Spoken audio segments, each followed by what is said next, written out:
Okay, hello everybody. Welcome to Korean Atlanta Mentorship, and in this video we're just going to do another velocity banking review. Now, as you can see here, I have 757 videos on YouTube, and eventually we will get to the 10,000 video mark. Some people complain, like, you make the same video over and over again, and that's right, I do. Why? Because I remember this quote from Bruce Lee, where it's like, I fear not the man who has practiced 10,000 kicks once, but I fear the man who has practiced one kick 10,000 times, Bruce Lee. And they act like me making the same video over and over again is like a bad thing. I'm like, what are you talking about? You're insane. You probably suck at what you do because you're probably the man who practiced 10,000 kicks once, right? So we're going to practice the same thing over and over again. I'm just kind of curious when we will reach to 10,000 because I think soon we will reach to 1,000, although I'm not like in a big hurry to get into 10,000. But that's when we'll be the most feared velocity banking channel, according to Bruce, right? According to Bruce. Okay, so let me go ahead and get to it. So let's just do the exact same situation from yesterday, right? So from yesterday, we're going to do velocity banking. And what is velocity banking? All it is a debt payoff strategy using a line of credit as your main operating account. So, what is a line of credit? All it is a financial tool where you could borrow money, pay it back, and then use it over and over again. Okay, that's all it is, right? And so the first thing we have to do is a budget. Okay, so we're actually I erased all the figures right here. So let's see if I can actually repopulate them. Give me one moment. All right, there we go. There we go. We filled out the numbers, right? We filled out the numbers. Okay, cool, cool. Yeah. Okay. So now we just did the budget. We have $884 left over. Ooh. Okay, that's kind of bad when you make 8,000 a month, right? So our whole goal is to eliminate all of our debt with the help of a line of credit. Okay, so what we assume is two things. Number one is same income, although more income is fantastic. Maybe you want to start a YouTube channel teaching this stuff. In fact, I don't know if you knew this or not, but I make about $300 to $500 a month on YouTube. I think the last two paychecks I've gotten like $400. Pretty sweet, right? Pretty sweet. So here, if you're looking for some extra cash, just do what I do and copy me. And it's pretty low effort because all I do is just record myself talking and doing this over and over again. Because I'm just following what Bruce Lee says. 10,000. We'll get to 10,000. Once we get to 10,000, this will be like at a million subs. I think. I don't know for sure. All right, so let's go ahead and copy this, and then we're gonna copy these and the savings. Here's what's really important, right? We don't need any savings, but we're going to have something called cash flow, and we're also going to have something called a line of credit, right? So the reason why we don't have any savings is we're putting all of our paycheck into debt, into a line of credit, right? And so here, let me go ahead and move Bruce a little bit. We have oodles and lines of credit right here. This is just my biggest line of credit, the 280,000. I think if I just wait like a couple more months, I can make this into like 320 or 300, but it's all good. I don't need an extra 20,000. But here, you can see here, this is how I do velocity banking. Some people get confused, like, I want to go to the bank and tell them I want the, like, it's kind of like to think of it as like a fast food order. Like, give me the velocity banking, give me the McDonald's fries and Coke. You know what I mean? But the bank is going to be like confused because it's not about an actual product. It's about how you use the bank's existing products, right? And so the way that I use the bank's, let's say, products, the checking account, is when money comes in, it just comes right out and into debt. And so into the line of credit. So it starts at zero, ends in zero, and just happens over and over again. That's what velocity banking is. And we do that with the help of a line of credit. And then you can see right here, right? I have a $280,000 home equity line of credit. So all that means is if you own a home, you can trade or not trade, offer your equity as collateral so that they can give you a credit card like financial instrument. That's all it is. And some people think like, oh, you need a home to do this, and that's not true. They just, the funny thing about teaching this, I'm going to be honest, is that every single person that I've talked to always has this excuse right out of the gate, like why they can't do it. Like, oh, you need a home. Like, no, you not, don't. There's personal lines of credit that are unsecured. Well, only special banks do that. And I'm like, dude, there's 4,000 banks and credit unions here in the United States. To say Canada, where you only got the major six, right? And it's amazing how many mental, like the roadblocks are mental. The roadblocks are mental. Like they're not like actual roadblocks because I live in the same country and planet as you. I'm not using some magical operating system. It's just called Microsoft Excel on windowslive.com to demonstrate this, and people are like making these excuses over and over again. It just becomes endless, right? So I don't expect anybody to do this, and people are like, well, you're trying to brainwash people. Folks, most people don't listen to me, believe it or not. Like they don't. I just show them like, oh, my paid off mortgage under, let me just kind of show you here, under 3 years, and they act like they didn't even see it because their mind can't accept it. It just can't. Now, all right, so let's go back to the velocity banking part. So let's just assume we have access to a $170,000 home equity line of credit at 8%. Okay, 170,000. Let's go ahead and add up the balances of the credit cards. So 5 plus 8 plus 15 plus 27 plus 30 plus 7. So that's $92,000 of credit card debt. And, okay, let's just do this. Since we have a 12% auto loan here, I think we can confidently move that into the line of credit as well because it's always a win to be able to move a higher percentage debt into a lower percentage debt, right? And sometimes we do the reverse with a line of credit where sometimes we move a low interest rate debt to high interest rate debt, but it has to be done at the appropriate time, okay? So let me, and there's a lot of nuance to it. So let's go ahead and do this. Let's move $109,000 from the credit cards and that one auto loan, and this looks like a used auto loan because from my understanding, even though it's funny, I've bought houses before, I've never bought in cars. Never. I think I'll buy my first car this year, or the end of this year or next year, right? But I've never bought a car because I've gotten hand-me-downs. They worked. They worked, right? So Toyota Camry. All right, let's go ahead and do this. And so what happens when we move all that debt? Well, all these credit card payments go to zero, and then this auto loan goes to zero. And take a look at this. Take a look at this, folks. This $884 magically turned to $4,317. How did we do that? Oh my goodness, I can't even believe it.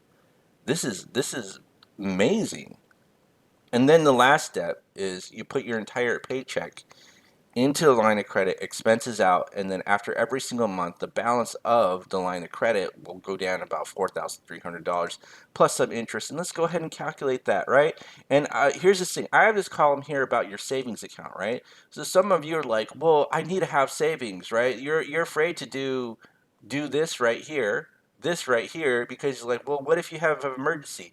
Well, folks, here's the thing. It's just a shift in your mindset because I don't have any savings because if I need an emergency fund, it's my line of credit, right? And as I'm paying off the debt, my line of credit will be my emergency fund if I have anything that goes over my budget.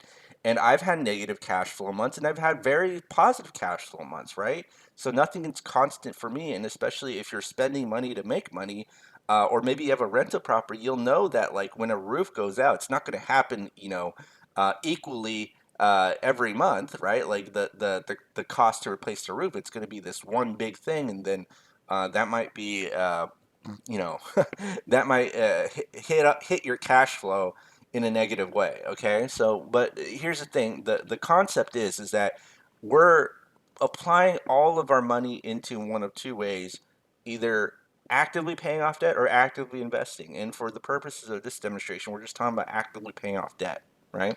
So let's go ahead and do this. I2 plus 1, and then the next month's balance is the previous month's plus the previous month's, or balance interest minus cash flow, 4317.79.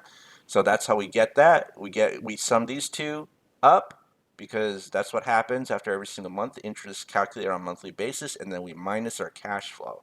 Okay, and then what we do is we take the average daily balance. We do this, bam, right? We multiply it by the interest rate, which is 0.08, and then divide by 12. Interest rate right here, but it's annual, right? They calculate annual, and you divide by 12, and then what we do is we copy, and then we paste. That's all we do. Look how easy that is. And look at this. Our savings account started at 61,000, and it's growing and growing, right? Because all it is the available limit minus the balance. That's all it is. And so let's go ahead and copy and paste, and let's go ahead and do this. All right, so in 28 months, right? 28 months, we paid off 109K of debt. All these credit cards, okay, this auto loan. And now let's go ahead and work our loan calculator magic, right? So let's just do this again, all right? And so if you know these three, okay, these three, you can calculate the payment amount and the the latest balance. They have financial calculator functions in Excel to help you figure this out, right? I actually took an 8-hour class on this to help me understand this. It was pretty awesome. All right, so let me just go ahead, and I think this is correct, right? So now this is going to be 0, okay? And then, all right, so this is what month are we on? 28 months. So this is 28, 28, 28, right? So the easiest way to figure out the debt payoff order is something called the cash flow index, right? So you see this number right here. Think of it as a ranking system, and the lower the number, that's the one it's like a better candidate for paying off debt. And you see here, 11 grand. You pay off the 11 grand, you get $386,000 in your cash flow. You pay off the 26 grand, you get less in your cash flow, right? So why would you pay off this student loan here if you're going to get less in your cash flow when you could literally pay half of it and get more cash flow, right? That's the whole point of this cash flow index. Okay, so let me go ahead and do this and do this. And all right, so now 11407.62. Okay, we got that. And now what's our new cash flow? The student, no, not the student loan. This auto loan goes to 0. And our cash flow is $4,704.44. So let's go ahead and copy that, right? But even if our cash flow didn't update, look at this. It still pays off in 2 months. Isn't that crazy? So I still think it's going to be paid off in 2 months, but it's just going to be 407.44. Yeah, but it'll look better in terms of your quote new savings account. All right, all right, all right. Okay, we got it. All right, so paid off in 31 months. All right, so paid off in 31 months. Wow, that was fantastic. So, yeah, so 31 months and 31. So that'll be 129K, I believe, right? We had this 20K. And then let's see in month 31, 31, where are we? This is 0, 31, 31. The balance is 26 grand. The balance is 26 grand. So I see this cash flow index is 71, and I tell you, like, if I'm just following Garrett Gunderson's guide, because he's the one who created it, I'm just going to type in cash flow index, right? Basically, he says that anything over 50, you kind of don't need a real, like, you kind of want to be a little bit cautious about paying off. And then anything over 100, you kind of definitely want to put that in the back burner.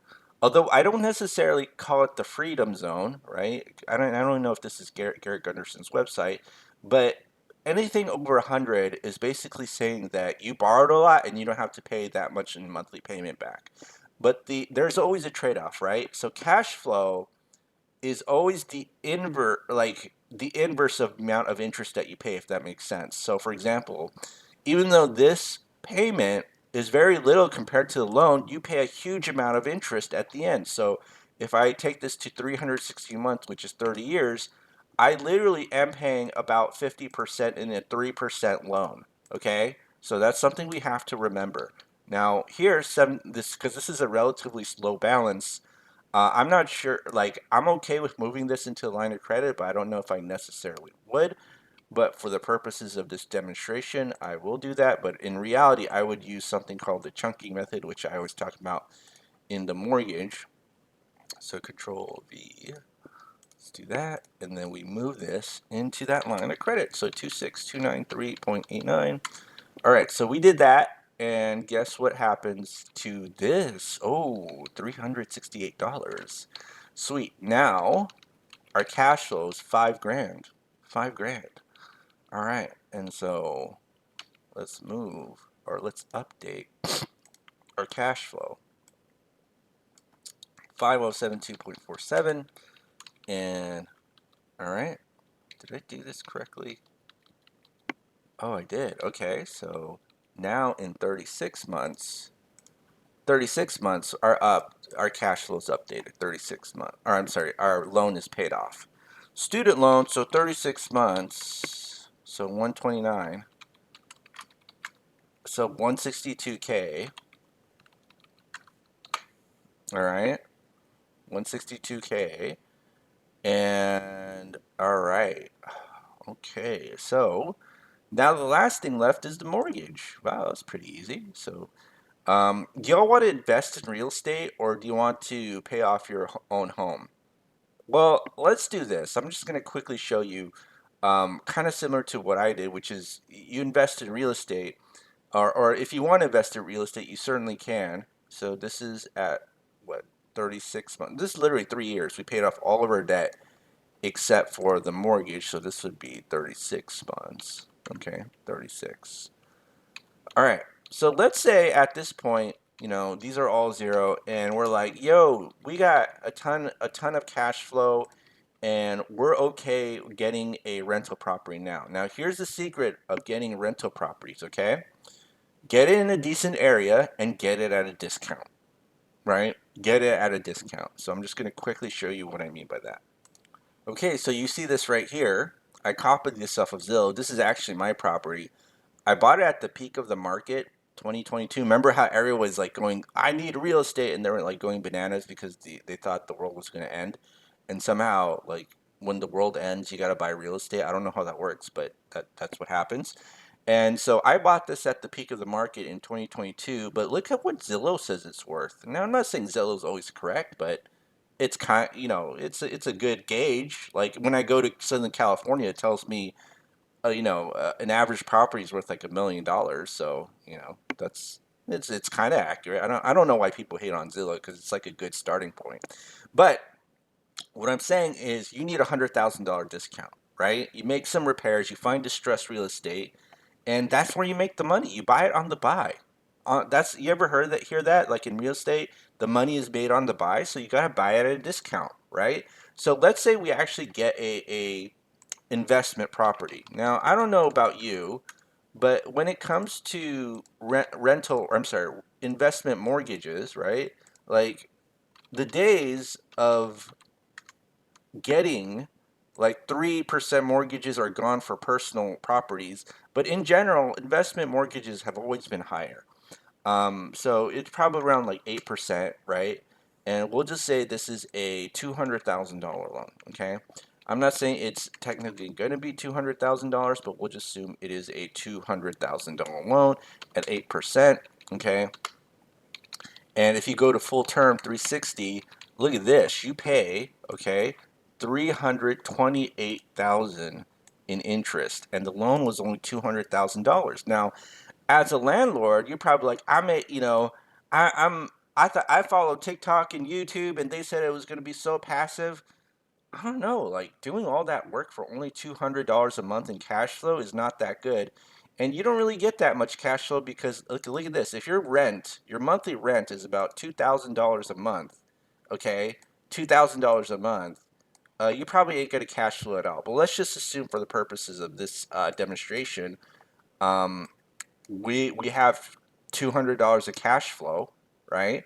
Well, after, okay, 30 years, the bank is going to make 328,000, and if you're making only $200 a month in cash flow, so 200 times 12 times 30, right? You only making 72 grand, and the bank made 328,000. Isn't that crazy? So let me. So here's the thing, okay? Before we get into the investment part, I just want to demonstrate what we're going to do and how we're going to defeat the mortgage. We're going to do something called chunking. In fact, here's the other thing too. Because this is interest rate is at 8%, we may not even need the mortgage. We might not even need it. Like what we could do, okay? So let me just kind of do this here in this sheet. Might get a little bit more complicated than I originally had anticipated. But let's say at this point we decided that we're going to get, since we paid off most of our debt and maybe we have more equity, we'll say we'll have a $250,000 line of credit, right? $250,000. Let me erase all of this, okay? So if you ever thought, that I'm going to go ahead and buy my investment property with a line of credit, the most important thing, I'm going to tell you this, is the purchase price. Not enough people think about the purchase price. They're always thinking about the interest rate. So if you're getting, let me just kind of go here, a $300,000 property, buy it for $200,000. If you're getting a $200,000 property, buy it for $100,000. It's always discount to market value. That's where the deal is. A lot of people don't think about that. They're like, well, what about this interest rate? I don't care about the interest rate, okay? Show me the discount to the purchase price. Now, here, because it's 8%, I don't even need a mortgage. But the only reason I would need a mortgage is because maybe I could get a lower interest rate, and that might work. But if the mortgage is going to be same or higher than the line of credit, and again, it depends, right? Like it really does depend. Maybe we want a free line of credit so that we don't use all of it, which makes perfect sense. Okay, I'll just say for now we're not going to even use this. Let me get rid of this. Okay, so if we want, we could purchase it with a line of credit in 20000 here. And again, don't do this if the bank prohibits it, right? If your bank says you cannot do this, and then don't do it, and look for a bank that'll let you do it. Okay, excuse me. All right. So what we're gonna do is just add, okay, that mortgage to our cash flow right here. So this is going to be, no, it's actually not because there's no mortgage. What am I doing? All right. So this is where the practice comes in. Okay. So now, let's say we bought a $200,000 property here. Okay. But, but we have new income, not just our income, okay?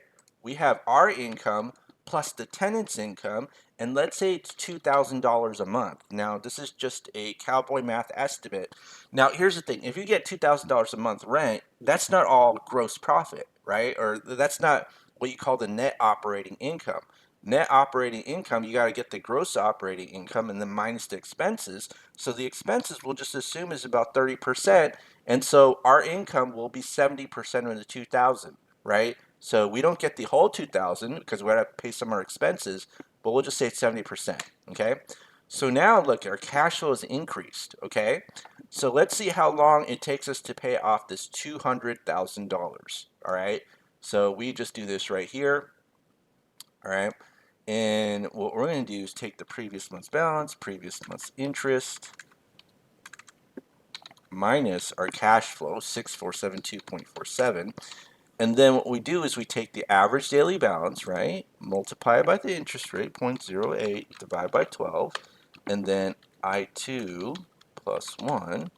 And, okay, so the savings is negative because we'll just assume we refinance to get a new home equity line of credit.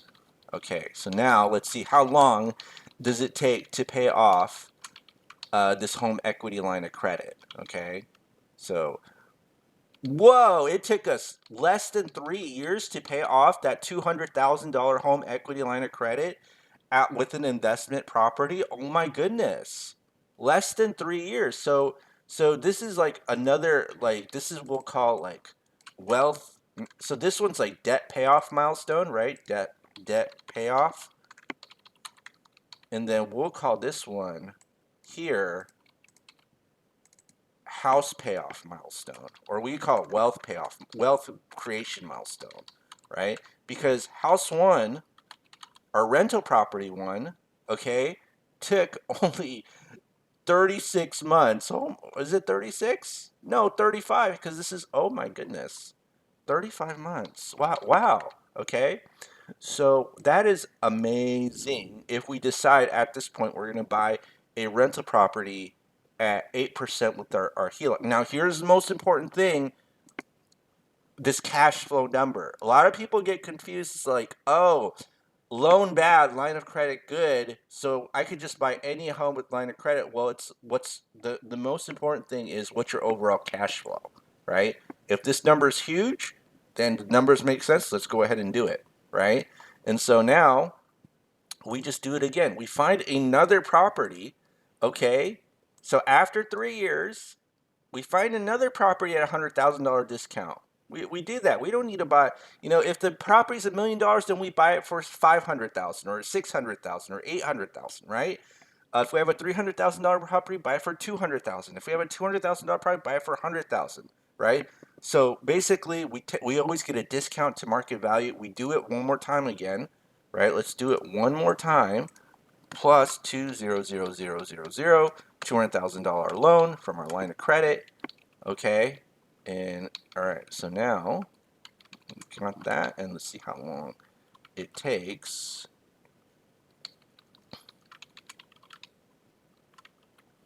And this is 70 months. So 70 months.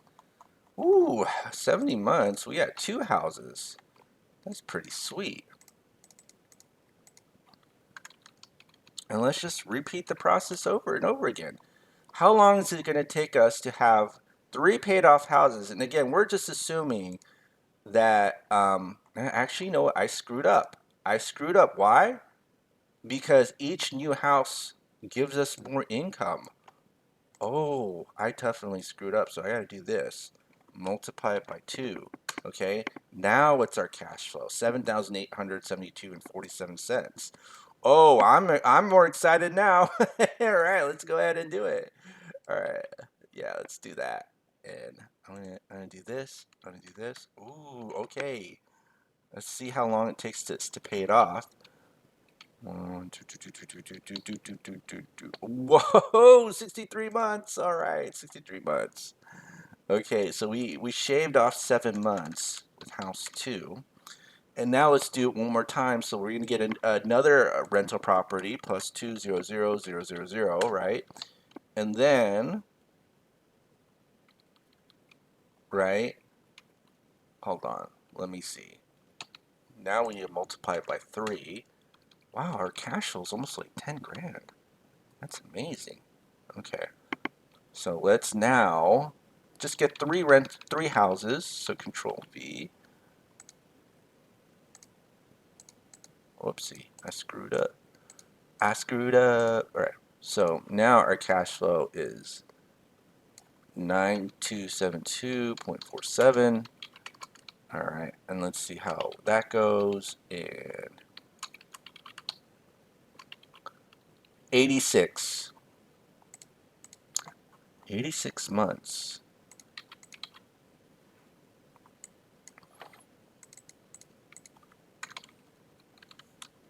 And 86 divided by 12. So 7.16 years, you are free and clear, okay? Free and clear, 3 houses. Amazing.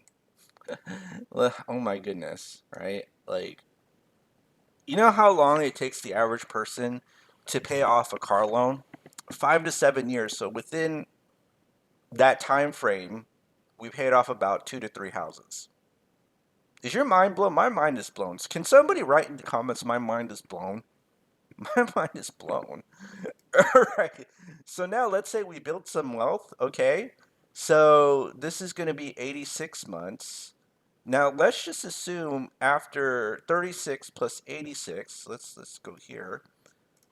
36. So let's do this. 36 plus 86. What's the balance of the mortgage?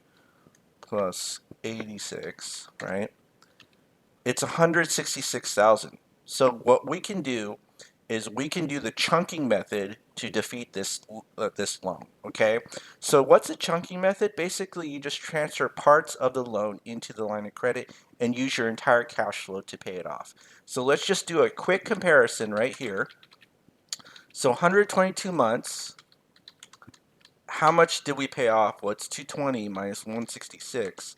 So we paid off 54K of the loan, right? So you see that, and we paid $59,000 of interest. Now, and I'm not saying I would move 54K. I just wanted to show you how powerful this is, right? When we move it into the line of credit and how easy paying it off becomes, because most people can never overpay their mortgage. All right, 19 cents. So let's do this. We're gonna move. We're gonna move 54,000 plus 54000. How long did it take to pay off that 54,000? 1, 2, 3, 4, 5. 5 months, right? So what we're able to show is that in 5 months, we paid that sucker off, right? And it was easy. 5 months. I can't believe how easy it was. 5 months, 54,000 because we've maximized our cash flow. Now, would I put 54,000? No, not necessarily. It doesn't have to be a huge amount. And this is kind of like a myth in the velocity banking world that when you chunk, you got to do a huge amount. It's just a small amount. I like to do something similar to income, so maybe about 13 grand, and to move it into a line of credit, and you just rinse and repeat over and over again, right? Why do we do that instead of directly paying our mortgage with, let's say, our savings? Because when we put money into our savings, from our savings, this 9,000, well, basically, this will do two things. Number one, if we pay directly, we never get the money back, right? Number two, we have to actually calculate the exact amount that we're going to send. Whereas with velocity banking or moving into a line of credit, we just dump our entire paycheck in, and we don't really have to calculate just as long as we know the average of our cash flow. And that's why a lot of people have trouble sending payments directly into the loan because it requires a lot of discipline. A lot of people don't think about that, right? And then number three, if we do pay directly into the loan, we're trying to not segregate our income, but that's exactly what's happening. Because let's say you dump all of your $9,000 cash into the loan, and then maybe use like a credit card for backup for emergencies. We're not trying to segregate our income, and that's what's happening as well, right? So it's a this part is like a little bit very conceptual rather than, let's say, mathematical, but in the end, the math works out that you pay it off just as quickly, right? So let me go ahead and type it in the velocity banking calculator. Give me one moment. All right, here we go. Here's our velocity banking calculator. Look at that. I filled in all the numbers. I'm a big boy now. So after filling in all the numbers, it pays off in 1.5 years. Okay, and look how much interest we save, about 50 grand. Isn't that amazing? Now, here's the thing. What the internet says you should do, but I say, do your math and, kind of question it. You should replace your mortgage with the line of credit. And if we do that, take a look. We pay 10 grand. Now, again, because we have so much cash flow, it doesn't matter, right? But you take a look at this, right? You don't want to pay more than you necessarily have to, but still, the speed of the payoff is incredible, right? So 4 grand versus 10 grand. I mean, it's not that much, but when you get into like people who don't have as much cash flow, you see a huge difference. Okay, and just kind of quick plug. This is created by Renatus, and if you don't know what Renatus is, it's an educational company that I'm independently affiliated with. So basically, I'm a reseller of their education. It's where I originally learned velocity banking from. Just if you're interested in not only learning about velocity banking, go ahead and click the Google form link below and submit it. And not only that, if you buy, I get money, right? And I know some people aren't happy about that. It's like you have too much money. I'm like, it's okay. You don't, it's sad. Like okay, here's the sad part about human beings. Random tangent, right? If you don't have any money and you try to sell stuff, people don't want to buy from you because you have like the stink of desperation. But when you have too much money and you try to sell stuff, it's like, why do you need that money? There must be something suspicious about you. You know what I mean? But I do get commission if you buy my stuff, or not my stuff, the stuff that I market. All right, so just kind of quick plug. All right, so 1.5 years is when it gets paid off. And let's just go right here, man. So this is now 0. And so now it's 36 divided by 12 plus, actually, what's 1.5? Isn't that just 6 months, right? So 42 months. No, I did this wrong. So 7.16. So 7.16 plus 1.5. Wow, 8.65 years. That's 4 free and clear houses, right? Four, four free and clear houses. Okay, four.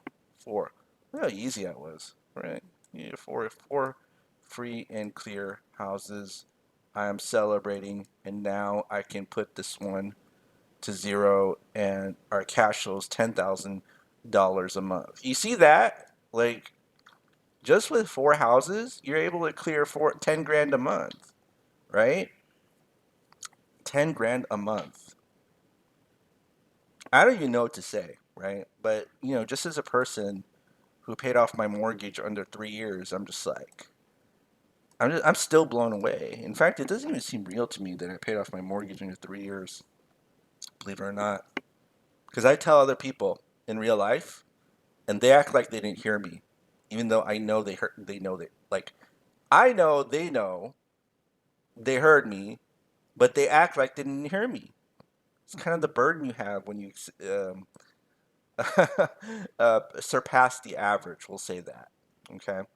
All right. Well, that's it for today, everybody. So hopefully the Bruce Lee lesson kicked in, and you just do it over and over again, and you'll get some new insights, right? All right. Well, have a great day, everybody, and we will speak next time.